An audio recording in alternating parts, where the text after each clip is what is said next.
Hello guys, welcome to my mini blog. তো আজকে আমরা যাচ্ছি নিউ টাউনের ইস্কন মন্দিরটায়। তো তার জন্য আমি রেডি হয়ে নিয়েছি and this is my outfit. তো সবাই বেরিয়ে গেছে, এখন আমিও যাই। তো চলো পুরো ভিডিওটা তোমাদের সাথে শেয়ার করছি। ওয়েদারের অবস্থা খুব ভালো, মনে হচ্ছে বৃষ্টি হতে পারে। তো চলো, আমরা চলে এসেছি মন্দিরটায়। তো নিউ টাউনের ইস্কন মন্দিরটার এরিয়াটা অনেকটা বড়, তো এখনো পুরো কাজ হয়নি, পুরো কাজ আস্তে আস্তে হচ্ছে। তো আমরা চলে এসেছি ভালো টাইমে। তো এখন হচ্ছিল কীর্তন, তো এখন আমি কীর্তনটা এনজয় করি, বাকি তোমাদের দেখা হচ্ছে।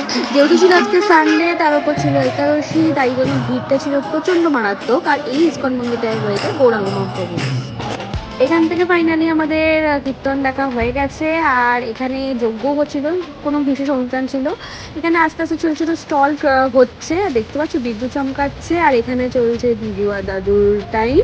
তো ফাইনালি আমরা ওখান থেকে বেরিয়ে পড়েছি, কারণ ওয়েদারের অবস্থা খুব খারাপ ছিল। তো তোমরা জানিও তোমরা নিউ টাউনের ইস্কন মন্দিরে কারা কারা এসেছো। তো আজকের মতো ভিডিওটা বাস এইটুকুই, বাই।